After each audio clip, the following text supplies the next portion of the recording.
Peace and blessings. This is your brother asarimhotep with the Mandela Institute for the Advancement of Science and Culture, also with the Martin Delaney Center for Egyptology. And today I just want to talk briefly about this concept called love.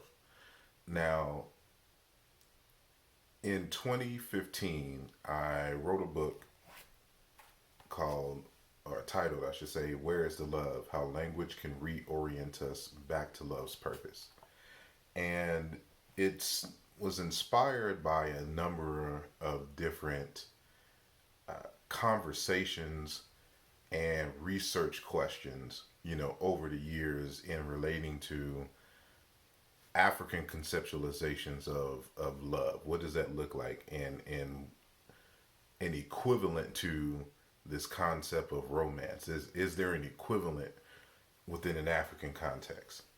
And so, what that research has revealed to me is that ultimately, love is about adding value to people and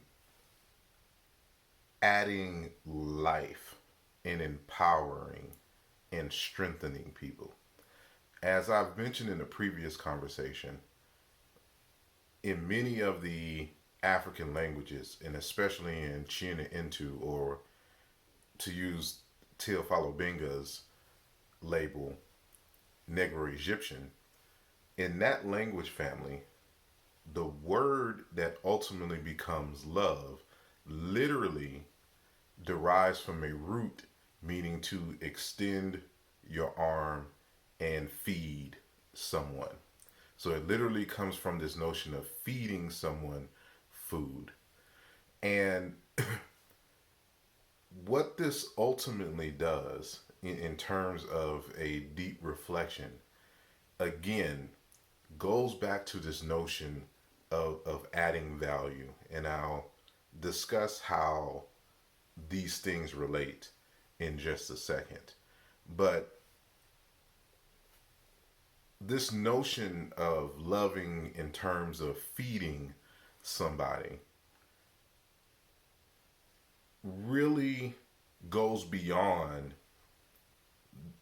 your normal, everyday, intimate relationship, or even just, your close family knit relationship type conversations.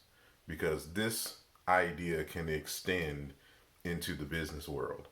And so, as I've said time and time again, for example, that black love is black power.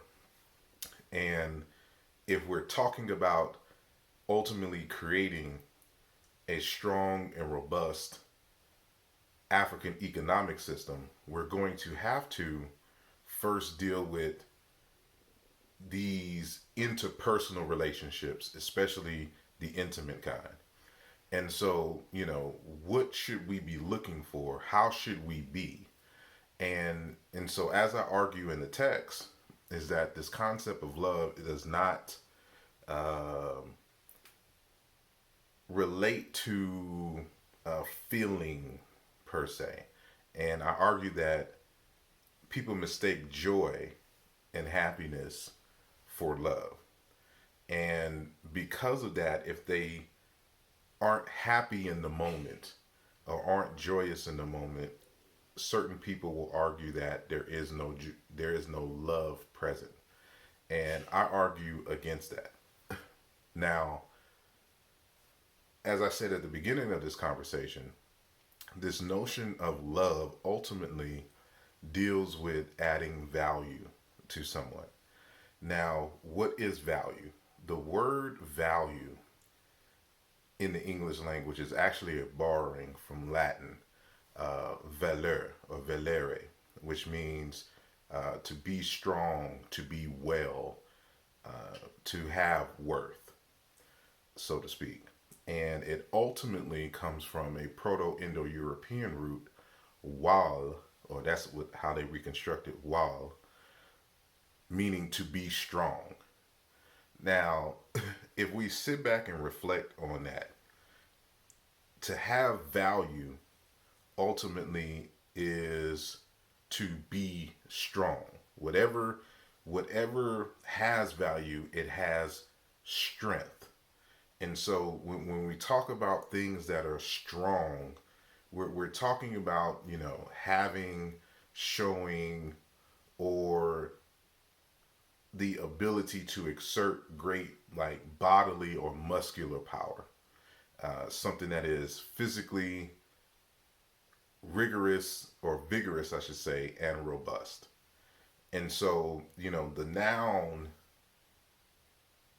variant of that, so strong is the adjective, and so strength is having or showing the ability to exert the great bodily or muscular or physical. So that we take it from the idea of the physical strength and then apply it, you know, conceptually to many other different things.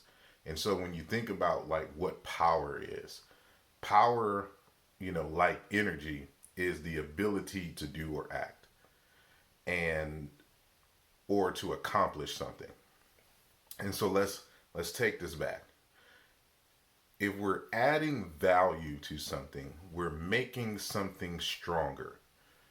We are empowering it to have a greater ability to do or act or accomplish something.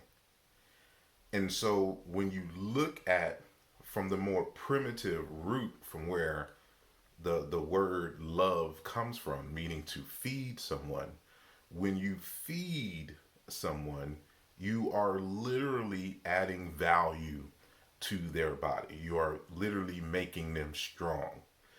Of course, we know that if we do not eat, we do not have or we lose the ability to do, act, or accomplish anything. And so this is kind of what we have to keep at the crux of our understanding of what love is and how to apply it in, various different contexts, especially when it comes to those who are business owners or just anybody, even if you're an employee at someone else's, business. So, you won't stay in business unless you have mastered a way to add value to your customers or clients. And it is the same within interpersonal relationships. And so, kind words, helping with certain things in people's lives, these things add value.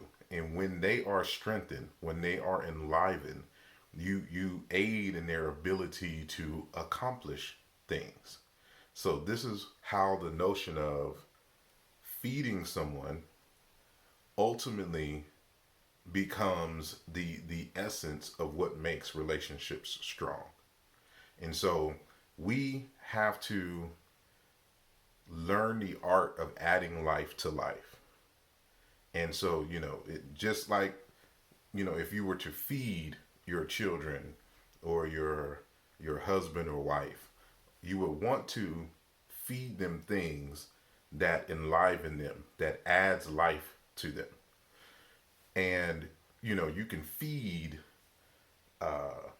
you know, junk and stuff, but, ultimately it deteriorates. It diminishes their power, so to speak. And it is the same like how our bodies, physical bodies, need nourishment, so do our spiritual bodies. So, the words that we say to each other either adds life to life or it diminishes the quality of life. And that's what we want to, keep in mind.